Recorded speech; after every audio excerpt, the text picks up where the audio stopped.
Bonjour à tous, bonjour Isor. Bonjour Philippe. Alors une semaine un petit peu particulière, tout simplement parce que le CAC n'a pas baissé. Il est même repassé au-dessus des 3100 points. Les nouvelles sont plutôt bonnes. Alors est-ce qu'on est, Isor, réellement en voie d'une résolution des affaires de dette européenne? Alors, on va tout de même pas s'emballer, mais c'est vrai qu'il y a eu une évolution majeure cette semaine puisque 6 grandes banques centrales ont lancé une action coordonnée pour faciliter l'accès aux liquidités. Alors, l'objectif était bien évidemment d'enrayer la crise et puis aussi de stopper un petit peu cette flambée des taux. Alors, le résultat est que les taux français se sont détendus, l'Espagne a réussi à lever des fonds même si son taux reste encore très élevé.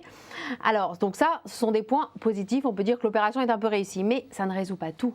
Les États seront encore confrontés à leurs problématiques de dette, à leur croissance atone, à leur chômage élevé. Donc, on pourrait bien encore connaître de grandes secousses sur les marchés actions au cours des prochains mois, voire même peut-être des prochaines semaines. Et du côté des valeurs, est-ce que ça secoue aussi? Alors, je dirais plutôt que ça pétille, puisque cette semaine, on va parler du groupe de champagne Laurent Perrier, qui a publié ses comptes semestriels.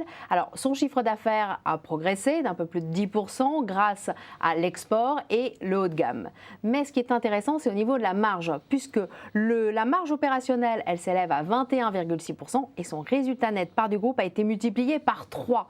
Donc vraiment un beau point, mais attention, même si je ne veux pas paraître rabat-joie, je tiens quand même à souligner que la direction s'est montrée très prudente sur les perspectives et elle a indiqué qu'il ne fallait pas extrapoler ces résultats sur l'ensemble de l'année. Isor, on fera quand même la fête. Merci à tous et on se retrouve pour un prochain Un fait, une valeur.